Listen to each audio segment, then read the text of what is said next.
বন্ধুরা আজকে বানাবো ঘরোয়া পদ্ধতিতে এগ চিকেন স্যুপ। প্রথমে সসপ্যানের মধ্যে পেঁয়াজ, গাজর, বিনস নিয়ে নিয়েছি। এখানে কুচানো রসুনও আছে। এবার এগুলোকে সিদ্ধ করে নেব। তার মধ্যে নুন দিয়ে দিলাম।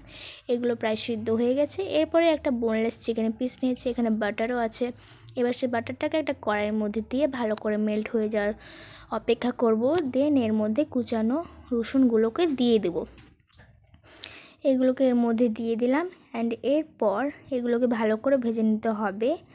ঠিক এরকম লাল হয়ে যাবে। এরপর এর মধ্যে এই সবজিগুলো দিয়ে আরেকবার ভেজে নেব। এগুলো প্রায় ভাজা হয়ে গেছে।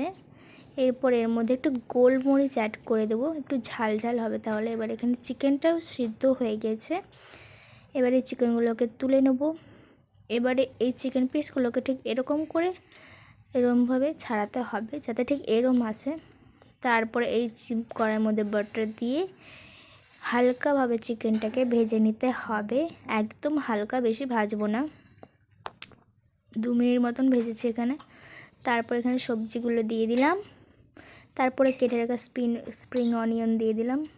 এরপর এখানে যে চিকেনটা সিদ্ধ করছিলাম, যেটা যে জলটা স্টকটা আছে সেটাও এখানে দিয়ে দিলাম।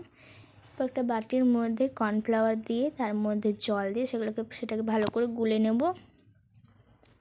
এটা ভালো করে গুলা হয়ে গেছে। এটা এক পাশে গুলবো আর এক পাশে লাড়বো যাতে এটা জমাট না বেঁধে যায় এক জায়গায়। হয়ে গেছে। এবার এখানে আমি গোলমরিচ দিচ্ছি আর এক পাশে লাড়ছি যাতে এটা জমাট না বেঁধে যায়।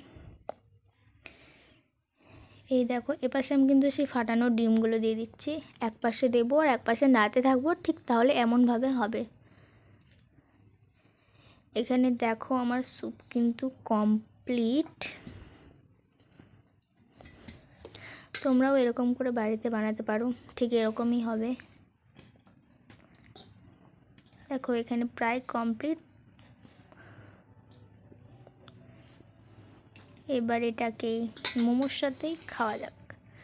এখানে বাড়িতে মোমো বানিয়েছি, সেগুলোকে দিয়ে দিলাম।